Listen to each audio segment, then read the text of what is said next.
Hello guys, this is Miguel Olvera with day 16 of the 90-day challenge for the law of attraction, and today is a very crucial day because I've been getting a lot of communications, direct messages asking me why are we spending so much time on the principles. So I want to be able to answer your question right now, shall we?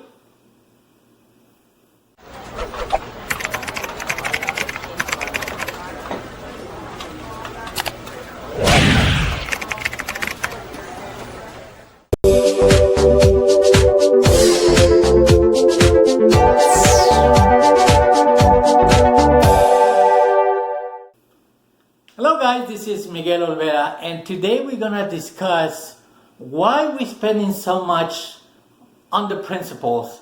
Today is day 16 of the 90-day challenge for the law of attraction. My name is Miguel Olvera, and I want to discuss that right now. But don't forget to like, share, and comment if you have any questions or anything on the bottom. Also, if you have any friends that would like to know or you would like to share this with them and tell them what we're doing here and you think they will benefit, please share it with them so we are able to work together and hopefully they can benefit from it. So some of the communication that I've been getting is, why are we spending so much time on the principles? And I want to make sure that I answer this question because it's very crucial. I want to make sure that you guys know that these principles are it. Okay? These are the foundation and this is it. Everything else that I'm about to share, it's based on this. And if you don't have these principles firmly planned in your mind, whatever's coming up, you will not be able to grasp or understand or maybe even accept. So that's why it's very crucial that we put this into proper perspective. These principles are it. This is, in other words, how we learn different things. And for me to be able to share the information I'm about to share in the coming days, I have to make sure that your mind is wide open and you understand where I'm coming from. And when I throw a new principle or a new thing at you that is totally foreign for you, I want to make sure that you are going through these things and make sure that you really understand why am I coming from and why you haven't heard of it before. And when I, again, keep an open mind at all times. So number one, most people, again, listen to the wrong advice. They usually go to their neighbor, to their brother-in-law, to their cousin, their friend, and ask for advice. And ask, hey, what do you think about this? What do you think about that?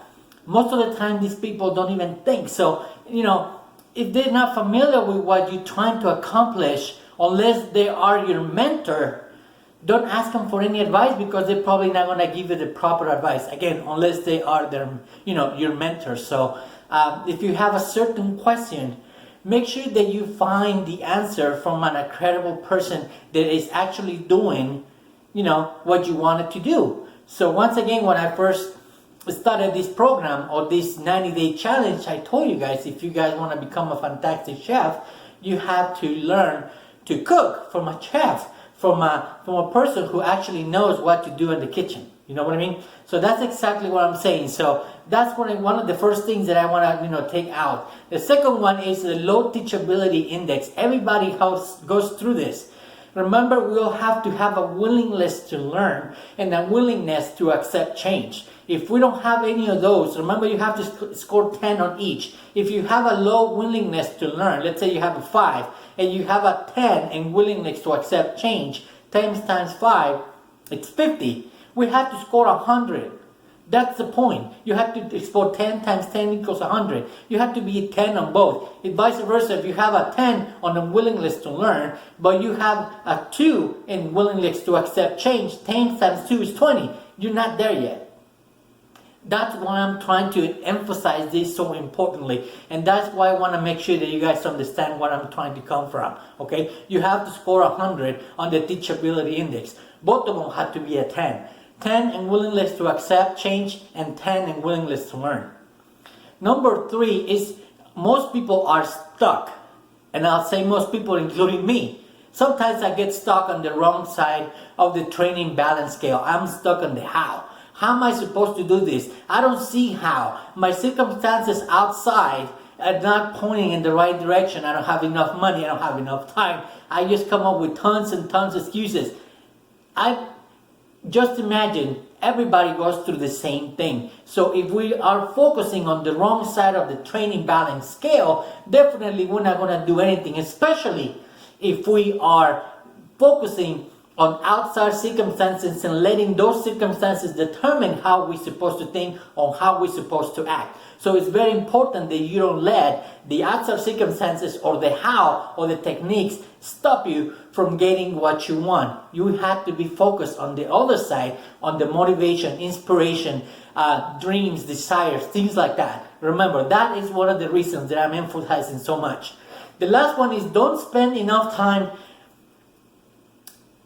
Actually, the last one is we don't spend enough time on the conscience competence level. What that means is once you learn a principle, once we learn something new, you have to practice it over and over and over, or listen to that principle over and over and over, and practice it and until you finally get it and you become unconscious competent doing it. Like I explained on my previous video yesterday about riding the bike. When you rode the bike, you probably had to try over and over and over and over with your mama, your dad holding you, or with your training wheels, or just without, or with one wheel just leaning to the side like I did. So little by little until you finally became unconscious competent and you were riding the bike without any training wheels or without anybody holding you on the back. But you had to try it over and over and over. If we don't spend enough time, guys, in the competence in the conscience competent level, we're not going to do anything worthwhile. So that's why it's very crucial that when I'm going to go with the new principles and new ideas that I'm about to share with you coming up, it's very important that we have all these four in line. Make sure that you listen and take advice to the proper person. Again, I'm not a guru, guy. I'm just sharing the information that I have, and I'm pretty sure the information I gathered in 6 years, it's very viable and it probably can help you in one way or another. Number two, keep your teachability index high. Make sure that you score 10 and 10 on both, 10 on willingness to learn, 10 on willingness to accept change, and make sure that you are not stuck on the wrong side of the scale on the how side. Okay? Also, become a conscious competent. Make sure you practice and practice and practice that new idea that you know is going to benefit you. And the last thing I want to make sure that I introduce is you have to master, as you probably grasped, you have to master the 4 steps. That is the 5th step. It's actually 5 steps in the column, so to speak, or my foundation. Instead of being 4 corners, there are 5. What about is in the middle to support the all 4? Make sure that you master these 4 steps. Remember on day 4 or day 5, I don't remember, a long time ago, I talked about the water, the clear water and the muddy water. Well, these are the filters, guys.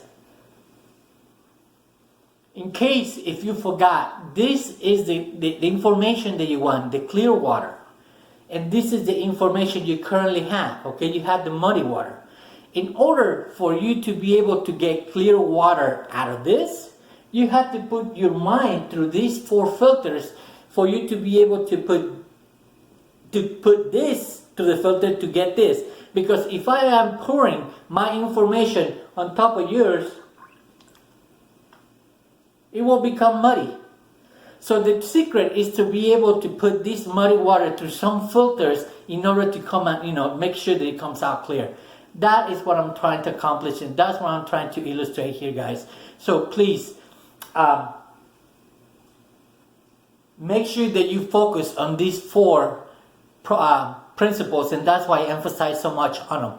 They are very, very crucial. This is the best way for us to move forward and learn some more about the law of attraction, or anything that you want to learn. Not just the law of attraction. If you want to learn to do anything, this is the best way for you to be able to accomplish any goal. This is it, guys. If I keep on going, all the rest of the information I'm about to share in the rest of the 90 days are just techniques and things that you probably haven't heard, or how the mind works. And I want to make sure that you guys understand that this is it. This is the law of attraction. This is how you learn. This is how you train your mind. Once you know how to train your mind, you can do anything. Thank you, guys. This is Miguel Olvera. This was day 16. I hope that I was able to answer your question in terms of why we spend so much time on the principles. And thank you for your attention. Once again, if you have any friends or anybody that will be interested in learning what we're doing here, share it with them. Like, comment, and make sure that you turn on your post notifications. Instagram is up here, and I think Facebook is somewhere down here. So make sure that you turn on post notifications so you know what I'm coming on. Thank you for your time, guys. It's been a pleasure. It's been such a great time for these last 16 days. Whatever's coming up, trust me, it's going to be fantastic. It's going to blow your mind. Thank you for your time and have a great day.